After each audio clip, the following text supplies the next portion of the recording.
हर हर महादेव दोस्तों, स्वागत है आप सभी का एक बार फिर से मेरे देवाधिदेव महादेव कैलाशी अविनाशी जटाधारी आप और आपके परिवार पर अपनी कृपा दृष्टि सदा सर्वदा बनाए रखें। दोस्तों, अगर आप अपने जीवन में सुख समृद्धि चाहते हैं, धन वैभव चाहते हैं, अपने जीवन के हर क्षेत्र में सफलता पाना चाहते हैं, व्यापार में तरक्की चाहते हैं, नौकरी में प्रमोशन चाहते हैं, अपने बच्चों का भविष्य उज्जवल बनाना चाहते हैं, तो आप बिल्कुल सही चैनल पर आए हैं। यदि आप पहली बार हमारे इस चैनल पर आए हैं तो चैनल को सब्सक्राइब करके बेल आइकन जरूर दबाइएगा। दोस्तों, हिंदू कैलेंडर में सावन का महीना भगवान शिव को समर्पित माना गया है और यही वजह है कि भगवान शिव ही इस महीने के अधिष्ठाता देव हैं।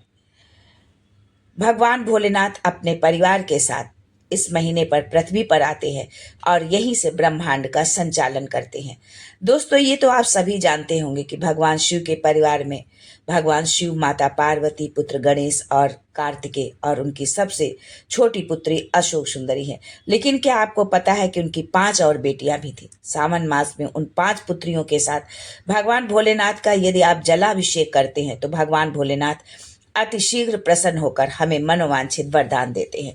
दोस्तों, भगवान भोलेनाथ की 5 पुत्रियों का रहस्य, जिनसे माता पार्वती भी थी अनजान, सावन मास में कैसे करें उनकी पूजा, ये सब जानने के लिए वीडियो में अंत तक बने रहिएगा।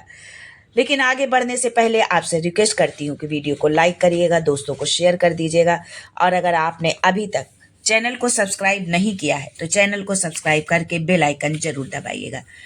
दोस्तों, भगवान शिव के पुत्र गणेश, कार्तिकेय के बारे में तो सभी जानते हैं, पर उनकी 5 पुत्रियों के बारे में बहुत कम लोग ही जानते होंगे।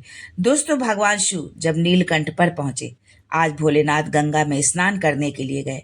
उनके तप साधना के बल पर शरीर से पसीना बह निकला, पसीने की 5 धार बन गई। भगवान शंकर की उन पसीने की 5 धाराओं में से भगवान शंकर की 5 पुत्रियों ने जन्म लिया, जिनके नाम थे जया, विशरा, शामली बारी, दोतली और देव। ये शंकर जी की 5 बेटियां जो गंगा जी के जल में प्रकट हुई थी। शिव जी की ये 5 पुत्रियां शिव जी के साथ ही रहती हैं, पर कहाँ, आगे जानिए। दोस्तों, शिवलिंग के ऊपर जो जलाधारी होती है, जो एक मटका, घड़ा, कहीं पीतल का तो मिट्टी का टंगा होता है, उस जलाधारी में से जो बूंद बूंद पानी गिरता है, उस जलाधारी में भगवान भोलेनाथ की 5 बेटियों का स्थान होता है। भोलेनाथ उन 5 पुत्रियों को गणेश, कार्तिकेय की तरह ही प्रेम करते थे और उनके साथ समय भी बिताना चाहते थे।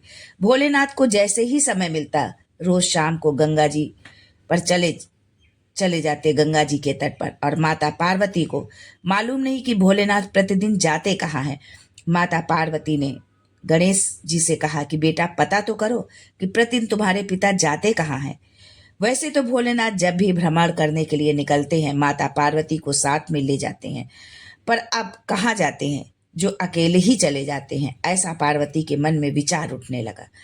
गणेश जी गए और जाकर उन्होंने माता पार्वती को बताया कि पिताजी तो गंगा जी के जल में कुछ स्त्रियों के साथ अट खेलिया कर रहे थे। गणेश जी के ये शब्द सुनकर जगत जननी माता पार्वती क्रोधित हो गई।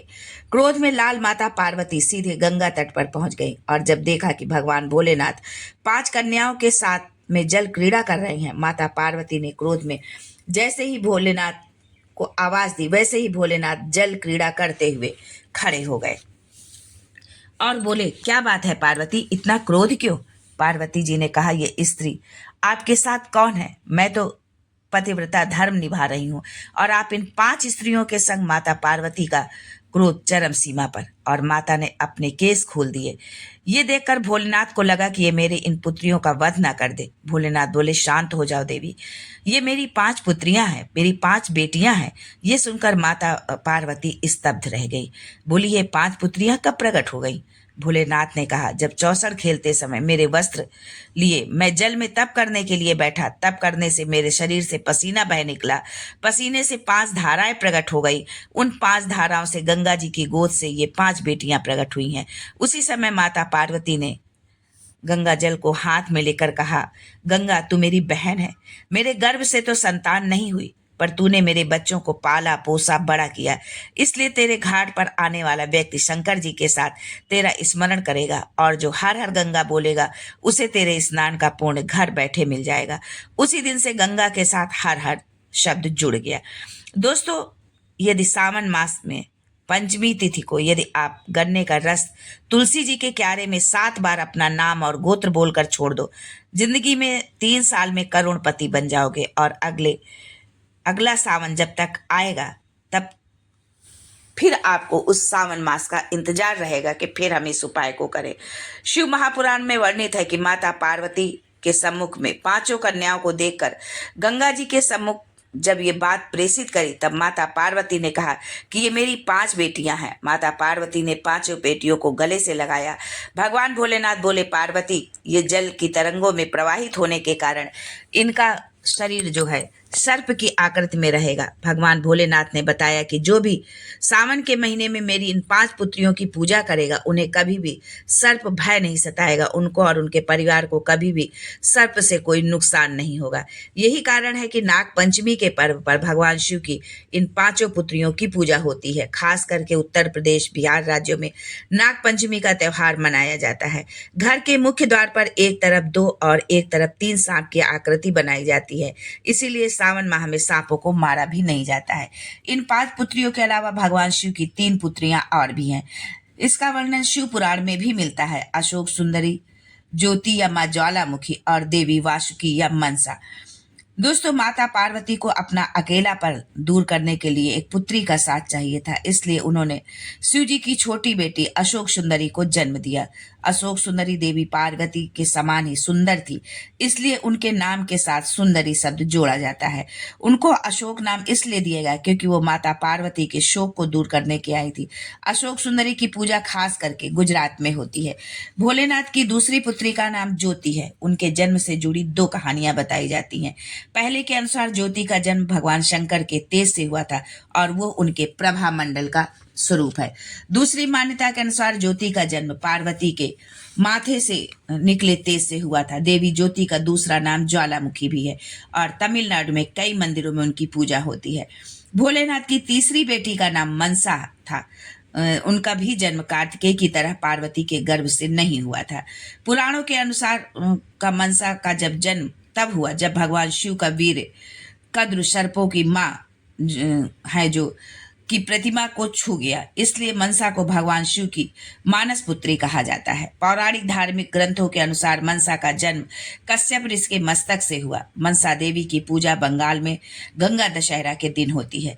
जिस व्यक्ति को सर्प बहुत दिखता हो, स्वप्न बहुत आते हो, नाग दिखते हो, मुर्दा दिखता हो, या सफेद कपड़े में लिपटा कोई दिखता हो, श्वेत केस वाला कोई दिखता हो, या रात्रि में सोते सोते नींद उच्चिष्ट हो जाती है अर्थात खुल जाती है, तो भगवान शंकर की इन 5 पुत्रियों का नाम स्मरण कर हाथ में जल लेकर पीकर आप सो जाइए। स्वप्न नहीं आएगा, नींद भरपूर आपको आएगी, आपको नींद की गोली खाने की जरूरत बिल्कुल भी नहीं पड़ेगी। भगवान शिव ने इन नाग पुत्रियों को वरदान दिया था कि जो भी व्यक्ति मेरी इन 5 पुत्रियों के साथ मेरी पूजा करेगा, उसके परिवार को कभी सर्पदंश का भय नहीं रहेगा। साथ ही नाग देवियों की कृपा से कभी भी धन धान्य की कमी नहीं होगी। सावन महीने की शुक्ल पक्ष की पंचमी के दिन जो इन नाग कन्याओं की पूजा करेगा, उसे मेरी कृपा जो है अतिशीघ्र मिलेगी। दोस्तों, हर पिता अपनी पुत्रियों को बहुत प्यार करता है, वैसे भोलेनाथ भी अपनी 5 पुत्रियों से बहुत प्रेम करते थे। दोस्तों, अब आगे जानते हैं भगवान भोलेनाथ की कृपा पाने के लिए उनके 5 पुत्रियों की पूजा हम किस प्रकार करें, किस विधि से उनका पूजन करें कि भोलेनाथ की कृपा दृष्टि हम पर हमेशा बनी रहे। दोस्तों, हर पिता को अपनी पुत्री अति प्रिय होती है, फिर चाहे वो मनुष्य हो या देवता। भगवान शिव को भी अपनी पुत्रियां बहुत प्रिय थी और वो भगवान शिव की जलहरी में निवास करती थी। जब वो शिवलिंग की पूजा अर्चना करते हैं तो उसके साथ उनके पूरे परिवार की पूजा अर्चना होती है, क्योंकि शिवलिंग में ही पूरा परिवार होता है। वो कैसे, आगे जानते हैं। गोल जलाधारी जो है वो है माता पार्वती का हस्त कमल। बीच में शिवलिंग वो शंकर जी हैं जहाँ से पानी गिरता है।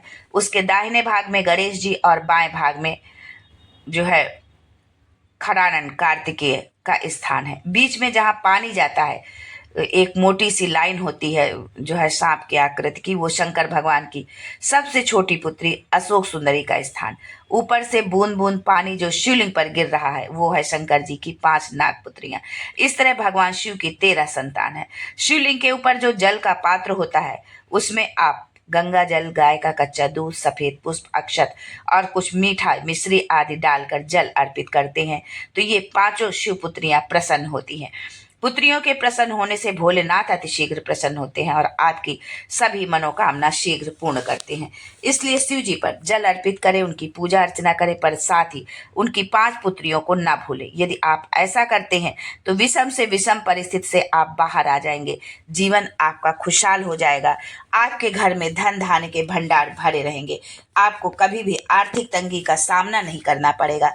दोस्तों, यदि आप सावन माह में इस प्रकार भगवान भोलेनाथ का पूजन करते हैं उनकी पुत्रियों के साथ, तो आप अपने जीवन के प्रत्येक क्षेत्र में सफल होंगे, आपको सुख समृद्धि मिलेगी, धन वैभव आपके पास होगा जो है। तो आज के लिए बस इतना ही। भगवान भोलेनाथ और उनकी 5 पुत्रियों की कृपा दृष्टि, माता पार्वती, जगत जननी माँ जगदम्बा की कृपा आप और आपके परिवार पर हमेशा बनी रहे। इसी कामना के साथ आज के लिए बस इतना ही। फिर मिलते हैं कुछ नया, कुछ अलग, कुछ अद्भुत लेकर। तब तक के लिए हर हर Mahadev and thanks for watching my video.